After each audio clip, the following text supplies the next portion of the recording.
Last it. Survive 5. I have till 5. I have till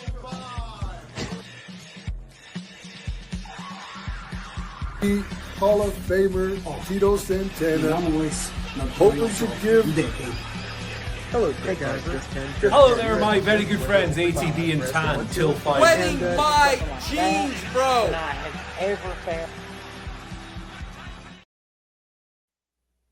Hello, my friends. We meet again. Hello. He's Pop Dan.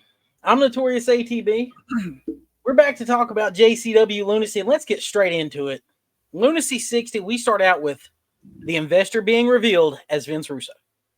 Yep, and he comes down to the ring with Vito, and he just starts cutting a promo. He's disappointed with all the boos, and things are going to change at JCW. That's right. No more face paint, no more Faygo juice. That's right. So First then we match, go. Sorry. First match, we get a rematch of Kerry Morton and James Storm. Serviceable match. Love the finish with the coal miner's glove. It's very quick. Very quick. Yeah. Yeah. Unexpectedly quick. Flipped out and got it, and it's bedazzled with JCW on. Then we get another rematch. Matt Cross and Mecha Wolf. Another serviceable match. And it was awesome. Yeah, it was very awesome. From there, we go backstage. Well, there's a bounty on Stephen Flo, and Caleb Conley wants it. Well, all right. And the Ring Rat also believes that she may have a threesome with Jasmine St. Clair and Vito. Maybe that's what it'll take to get Caleb Conley the bounty money. Caleb Conley wants that bounty. We'll see how that goes. Next, we get the guy that we've both talked about for the last year, Shane Mercer, showing up on JCW. He's worked with him in the past. Dominant. Destroys Ninja Mac. And I was surprised. I actually thought Ninja Mac would win. He'd been kind of on a hot streak here. I like this kind of booking. Yeah, I like the I'm starting to get worried that we need some faces though. Yeah, for sure. Yeah, we're starting to But Shane Mercer looks like $1 million, comes out and wins. Awesome. Yeah, I'm just happy to see Shane Mercer on a bigger platform. This guy has star written all over him. Speaking of star written all over them, Hollywood Haley J comes out. Hollywood Haley J, she is so awesome. I don't know why the hell she's still floating around the indies, but that's fine because she's here. Yeah, she's in JCW. Yep. We get a quick match with her and Katrina Creed. Which basically ended because Alice Crowley, Big Al, as they kept calling her, returned. She was the JCW Women's Champion before losing the belt to Hollywood Haley. So I did see a lot of people online were not super happy that they're jumping back into that. They need a bit more variety in the women's division. I do hope that we get that soon. I think we will. We've got to establish the women that we have first. Hell, we've got Investor now. Yeah. But if you're going to build a women's division around two women on the indies, Alice Crowley and Haley J are two to fucking do it with. Absolutely. Yeah. And then we get into a cluster of a main event, but it was fucking fun. God, it was so awesome. It's a 4-way tag team match with the Brothers of Funstruction. Yabo and Ruffo. Against the Outbreak. That's our boys. Jackson and Abel with Barnabas the Bizarre. Who will be joining us next week. Ooh. That's right. Barnabas is going to be live on Till 5. We're very excited. Yes, I'm super excited. The Carnival provides. Yes, it does. They're also taking on the St. Clair Monster Corporation, Mr. Happy. Mr. Happy and Congo Kong. Yep. And your new favorite tag team. Not my favorite tag team. The Busta and the Brain. That's Jordan Oliver and Alex Price. And they're awesome, man. I've watched those guys before in GCW or GCW, yeah. I've seen Jordan Oliver. I got to see him in person at AEW months ago. Jordan Oliver's very, very talented wrestler. Heck of a worker. Really excited to see them used more. Brothers of Funstruction retain their belts. I like the Brothers of Funstruction. Well, they got the win, but they didn't beat the Outbreak. That's right. So I'm thinking we're going to get the Outbreak in a tag team title match soon. I hope so. Now, throughout the show, we've been teasing this Vito and Violent J brawl in the parking lot. They're going to have a parking lot fight. Yep. So Jay goes out there, starts beating him with a kendo stick. And then Russo shows back up because, he took a break. Why not? And he's wanting to know why Jay's out here beating him. Is he one of the boys or is he an owner? Well, Russo makes that decision clear for him and says that he is 51% owner. Now Violent J is nothing but one of the boys. He is no longer the commissioner. That's right. So that's interesting. I think that was a great. I love that so far in the Russo era, we're ending on like cliffhangers. Well, and I like the swerve because I think that Russo and Vito planned this to take Vito out of power. Absolutely. It's very heelish. I like it, and it's subtle, and we're building to something here. Yeah. Now, if you're in the mood for something to help you build to something a little better that's not real subtle, go see our good friends at Green Hemp Company. They're open from 9 a.m. until 10 p.m., Monday through Friday, from 10 a.m. until 7 p.m. on Sundays. They're rolling in the foothills of the Smokies at 2560 East Andrew Johnson Highway in Suite 3, Greenville, Tennessee. You can call them at 423-609-7138. Tell them that Till 5 sent you. That's right. All right, Tan. Let's get into a next mid thing, buddy. All right, I got this one. We're going to talk about Alex Riley this week. From my era, I remember Alex Riley. I remember him on NXT. Yep. I remember him. Yeah, on the game show NXT. Yep. Yeah, the game show version with the Miz. But basically, after a few years in developmental and the crazy game show NXT, he would join Monday Night Raw as Miz's sidekick. Yeah. Okay, and that's literally all he was. Pretty much. He showed up years later with long hair, and that was... He moved to SmackDown in 2011, started a feud, didn't go good. He would still appear with Miz on Raw. That's when the brand split was wonky. When the Miz lost the WWE title, he blamed Riley, so that started a quick feud, but it was quickly dropped.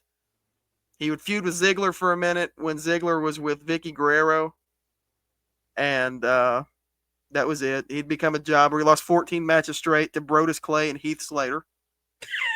That's a stat I read this morning. In 2013, he'd become a commentator. In 2015, he'd return to wrestle for a little bit and for some reason have a feud with Kevin Owens. But that never really happened because he kept getting hurt and he retired in 2023. All right. That's why he's Alex Riley. Sorry, Alex Riley. That's didn't pan out for you, bud. You had a good look. You had potential. I liked you. He had potential, but he never went further. I liked you. You've been talking about technical spectacles a lot. Well, right here he is, the great Malenko. Yes, Dean Malenko, we jugified him a little for you there. Just a little bit, and I hate it, but that's all right. That's all right. But Dean Malenko, all the ICP stuff on the way. I can put my Dean Malenko has come up almost in every episode of Teal 5 that we've ever done at some point. Yeah, that's how. There's been at least once every month. Yeah, we've segued into a little bit of Dean Malenko. Yeah. He started his career in '85 working indies and in Japan. He was teaming with his brother Joe. That's a fun tag. Have you ever watched any of those early '90s All Japan Malenko brothers matches? No. Good Honestly, shit. didn't know his brother wrestled until just now. Very, very, very good shit. You everybody check that out. Had great matches with like the British Bulldogs when they did a stint over there. They had great matches with Miracle Violence Connection. There's and Doom even. Like, really good stuff going on over there. Okay. But in '94, he would leave his brother in Japan and he would join ECW. And he would did his brother ever make it out of Japan? Nope. Or is he still over there? Not really. His brother's stuck in Japan. Okay. Living there for the rest of his life, I heard. Okay, then. But Dean just dropped his brother. Was like, bah. I don't know much about that part, but he's like, I'm going to go to ECW. They're going to call me the shooter, and I'm going to become a TV champion. And that was the gist of it. But the biggest highlight was that he would go on to form the first incarnation of Triple Threat with Shane Douglas and Chris Benoit. Very fun stuff. That's three great workers, in my opinion. Shane Douglas got shat on a lot back in the day. But yeah, he kind of got shafted. Yeah. But anyway, he and Eddie had a lot of great matches in ECW, and that actually led to them both getting signed to WCW.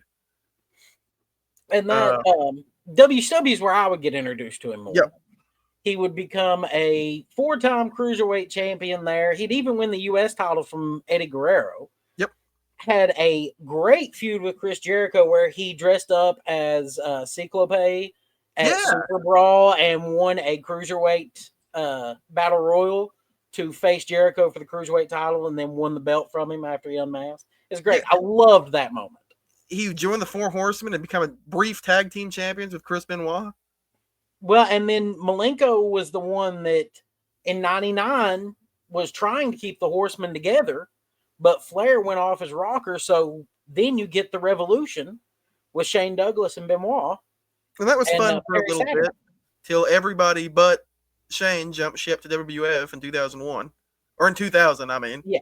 Quickly, they give Dean the light heavyweight title to try and legitimize that, which And it good idea kind in of did theory. for a minute. Yeah, in theory. For a minute. Yeah. And he'd have a few feuds and he would team with Saturn, but actually he would retire within about a year of being there in 2001. Well, and now he's working backstage in AEW. He worked in WWE until I think around 2018 still, even after he retired as a producer. I'm pretty sure he was a producer for the women's matches. I think he may have been at one point. I'm sure he did other shit while he was there for 5 years, but yeah. Well, that's Dean's got a mind for the business. Great hand to have in there. And, speaking of AEW, we've got Bobby Lashley here. Now, Lashley, he would debut in the WWE in 2005. He'd have some good U.S. title feuds. Finlay, Booker T, Mark Henry. 2006, he would join WWE's version of ECW. He quickly feuded with a do-rag wearing Vince McMahon over the I remember that ECW so title. vividly from when I was a child. That's so crazy. Well, that was also the Battle of the Billionaires when Donald Trump. Yeah, showed up at Donald Trump. I WrestleMania. forgot about that. I didn't even put that in the notes. I forgot. 2007, he ends up going to the WWE and going to Raw. Never gets a world title in the WWE like he should have at that point. He would years later. He'd come back and get one. But 2008, he'd go on to fight MMA, and he ends up with a 16-2 record. Yep. And I always wanted to see Lashley and Lesnar in an actual MMA fight. I think that would have been fun. Well, unfortunately for Lashley, he competed in just about every promotion in MMA except for the UFC. That's because Lashley didn't just want to dive in there with somebody that beat the crap out of him. He wanted True. to actually work his way up. Legitimize himself, and he did a great job. But even before that, he was a 3-time National Amateur Wrestling Champion and a 4-time All-American, 2-time Armed Forces Champion, and a 2002 silver medalist at the Military World Championship. Yeah, Lashley's a fucking beast. Yeah, he's a legitimate guy. Yeah, Bobby Lashley has, and by all accounts, he's one of the nicest guys backstage. My mom loves Bobby Lashley. I don't know. We covered that on her birthday episode. We did. For all of We did. 10 seconds. Sad. Lashley would honestly get his best push in TNA, where they would actually make him a main event guy. Yeah, the Destroyer Bobby Lashley was awesome at that era. He would go back to the WWE and become Hurt Business with Win the tag team titles or the world title twice. Yeah, with MVP as his manager. Yeah. Eventually, Triple H got power, and they were like, "We got to get the hell out of here." So they all left and are now in AEW as the Hurt Syndicate, where they very quickly won the tag team titles in AEW. and putting on great shows every time you see the two of them. Yeah, very fun. They feel special. They are very special. Yeah. They're getting treated right now. If you'd like to be treated right, and you might be doing some home repairs, go see our good friends at Stover's Liquidation. They're open from 8 a.m. until 6 p.m. They're closed Sundays, however. They're available 24 hours online at www.stoversliquidation.com. You can call them at 865-523-4449 for the Oak Ridge location that is located at 481 Tulsa Road in Oak Ridge, Tennessee. Or you can call them at 855-543-5159. They've got all the liquidation and wholesale home improvement stuff you could need. Go see our good friends at Stover's Liquidation. Tell them that Till 5 sent you. That's right. All right, Dan. We're building up. We can finally reveal that in January, we will be having a greatest manager of all time tournament. Hence all of the tanager times we've been doing. That's right. We've been building to it subtly. We've got our usual cast of characters going to be joining us for that. We'll have more details to come. But let's get into this asshole. Yeah, so we're big Russo fans, but I think that this guy needs his due as a manager, so we're going to talk about Jim Cornette. And I actually didn't know this. He started managing in '82, managing Sherry Martel. I didn't know that either. I did not know that. And over the next year, he would manage a bunch of random guys, most notably exotic Adrian Street, before in 1983, the Midnight Express happened. Well, and that's when you see him really taking off. You get the Magnum TA, the Rock and Roll Express. You get some fun feuds for him in the 80s. This is when he really starts. He's carrying around the tennis racket for protection, which is really original. I was going to say, he probably went to a secondhand store and found a tennis racket. Yep, and he got the flashiest suits he could find. He really stood out. I mean, it worked. Yeah. We're talking about him now. And they would join WCW in '85, of course, part of the Midnight Express. They did everything they could possibly do as the Midnight Express, and his time ended there in a scaffolding match where Cornette actually blew his knees out on a fall and was out for a while. Well, he didn't want to do it to begin with. Yeah. But he would briefly return to WCW in '93, managing the Heavenly Bodies. That didn't last long because he would join WWF shortly after that. He'd start Camp Cornette there, where we get into probably my favorite Cornette era. Yep. I'm not a big rock and roll Midnight Express era fan. I get it. Yeah, it's honestly more about the quality of video footage for that era than anything. That's fair. Camp Cornette, you've got Yokozuna, Owen Hart, British Bulldog, and Vader are the first four that everybody thinks of. Well, then you got Mantar. And the Heavenly Bodies were there too. Yep. Camp Cornette, they feuded with Shawn Michaels and Diesel throughout the mid-90s. They were perfect fodder, very similar to like the Callis family or the Heenan family. Yeah. It was good stuff. Yeah. Yoko and Owen were a fun tag team, Jim. It worked. Yep. They all worked really well. You had Fuji and Cornette, all of them out there together. It was great. Now, as this would start falling off, WWE would work out some kind of deal in 1998 where they had a small deal with the NWA.